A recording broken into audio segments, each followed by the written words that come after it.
회개 그리고 축복 신가라드 이인규 형제. 2023년 3월 26일 경기 스테이크 신갈와드 성찬식 말씀. 이인규 형제. 이인규 형제는 3자녀의 아버지이며 청주 스테이크 이점은 형제님의 장남이다.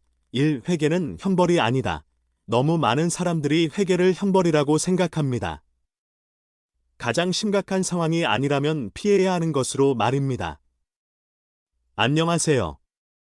저는 오늘 회개 그리고 축복을 주제로 말씀드릴 이인규 형제입니다.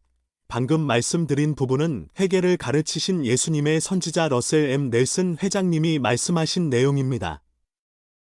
수많은 선지자, 지도자들이 회개가 단지 잘못하거나 죄지어서 고개를 푹 숙이고 무릎 꿇고 앉아서 죄책감을 느끼며 잘못을 사죄하고 벌을 받는 일이 아니라고 지속해서 가르쳐주고 있지만 아직도 우리는 회개에 대해 이렇게 생각하며 회개는 가급적 피해야 하는 일, 회개할 일이 없으면 없을수록 좋은 것으로 잘못 받아들이고 있습니다. 계속 넬슨 회장님의 말씀을 인용하겠습니다. 그러나 회개가 형벌이라는 이런 느낌은 사탄에게서 오는 것입니다. 회개가 형벌이라는 느낌을 통해 그는 우리가 예수 그리스도를 바라보지 못하게 하려 합니다. 회개하라 또는 회개 외에는 아무것도 가르치지 말라는 예수님의 가르침을 실천하는데 회개는 형벌이라고 생각하면 오히려 그리스도를 바라보지 못하게 된다는 것입니다. 저는 20대 초반에 군대 전역 후 잠실 주경기장에서 있었던 서울의 한 대형 교회의 성경 세미나에 참석했던 적이 있었습니다. 그 당시 저는 하나님에 대한 믿음은 있었지만 교회에서 활동을 하고 있지는 않았고 그때 사귀던 그 교회 독실한 신도였던 여자친구의 권유로 함께 참석했습니다. 열광적인 세미나 세션이 끝나자마자 친절하며 목적의식이 분명한 한 아주머니 집사님이 바로 제게 와서 말을 거셨습니다. 오늘 설교가 어땠는지 등을 물으시며 그 교회의 교리에 대해 이야기를 시작하셨습니다. 참고로 그 교리의 내용을 떠나서 비회원에 대한 체계적인 접근과 그 부름 받으신 분의 훈련 수준이 참 배울만 하다고 지금도 생각합니다. 그분은 그렇게 말했습니다. 우리는 모두 죄인이다. 아담과 하와, 이브의 죄로 인해 우리는 모두 죄인이고 그렇기 때문에 평생 하나님께 죄를 갚으며 회개해야만 구원받을 수 있다. 회개하지 않으면 우리는 지옥불에서 영원히 고통받고 불행해질 것이다. 구원받으시겠습니까? 하며 본인은 94년인가 구원받았다고 간증하셨습니다.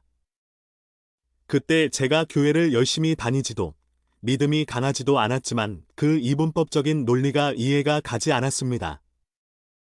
그래서 잠시 생각하고 그분께 물었습니다. 집사님은 자녀가 있으신가요? 집사, 내 아들이 둘 있어요. 집사님은 아이들을 사랑하세요?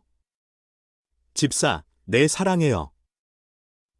근데 집사님이 방금 말씀하신 논리라면 애를 낳으면 안 되는 거 아닌가요? 죄인을 세상에 자꾸 만들어 내는 거잖아요? 집사님이 당황하셨습니다. 제가 계속 말했어요.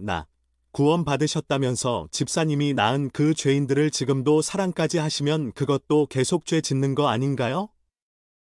그 집사님은 그 부분에 대한 답변은 못하고 계속 하나님이 얼마나 위대하시고 강하시고 우리는 구원이 얼마나 필요하다는 것을 재차 강조하시며 설득하려 했지만 제 질문에 답은 주지 못했습니다.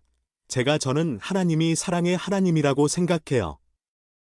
그래서 아이들도 사랑하시고 우리를 사랑하는 마음이 넓은 분이라고 생각해요.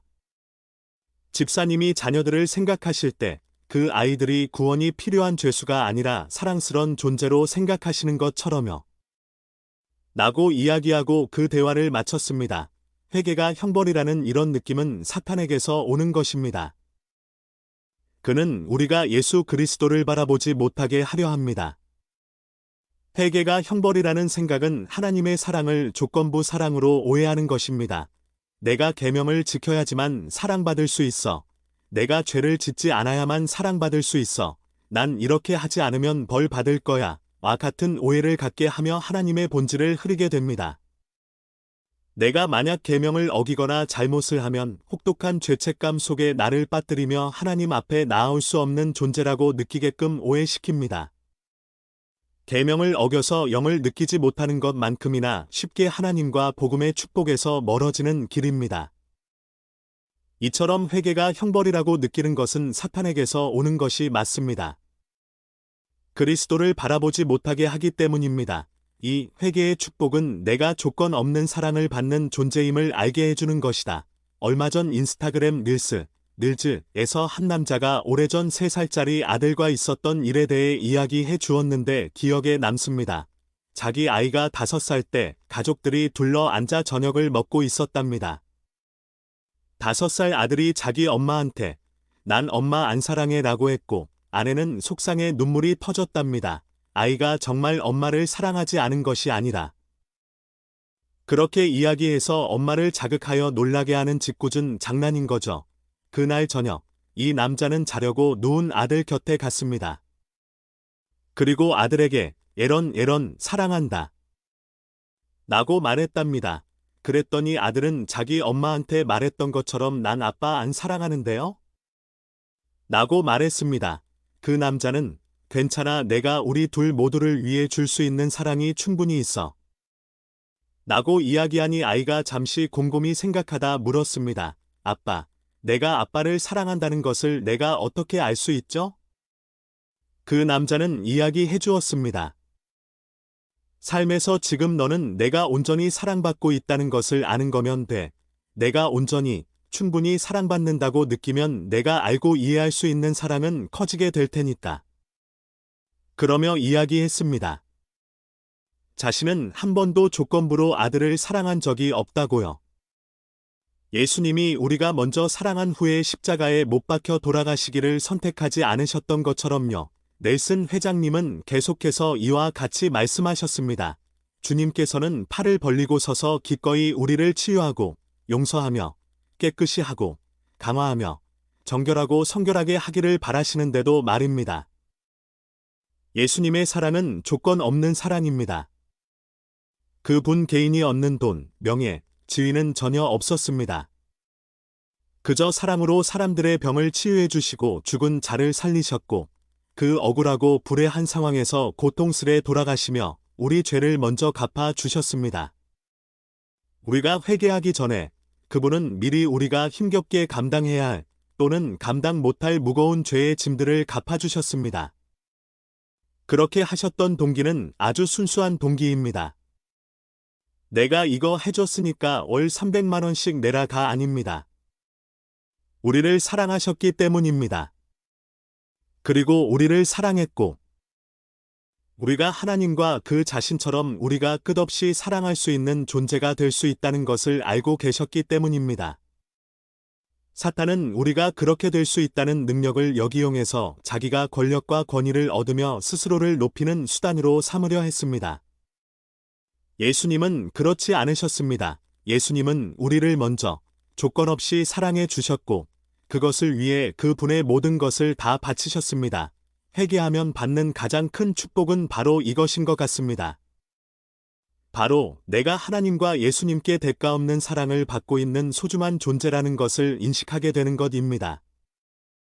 이것은 내가 용서받지 못할 거라는 자책, 죄책감, 실망감에서 완전히 벗어날 수 있도록 해줍니다. 내가 충분히 사랑받는 존재라는 것을 알 수 있도록 해줍니다. 내가 굉장히 중요한 존재라는 것을 깨달을 수 있게 해줍니다. 내가 하나님께 소중한 존재라는 것을 아는 것은 내가 나를 소중하게 대하게 해줍니다. 내가 하는 모든 일이 훌륭한 기회로 생각되게 됩니다. 나한테 뭐라고 하는 사람보다 나를 사랑해주고 마음 써주는 사람들을 더 많이 만나게 됩니다. 상처받지 않게 됩니다. 나를 소중하게 대하게 되면 이기적인 것과 다름. 내 옆에 사람들이 얼마나 소중하고 사랑스럽고 중요한 사람들인가를 알게 되고 감사하게 됩니다.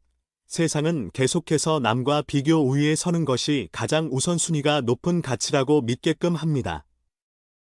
소셜미디어를 통해 우리는 내가 가진 것보다 더 좋은 옷과 차 등 소유물들, 얼굴과 몸매, 배우자, 자녀, 학벌, 직장, 연봉, 뭔가를 하는 능력 등 끝없이 비교하며 비교 우위에 서야만 가치 있다고 생각하게 만듭니다.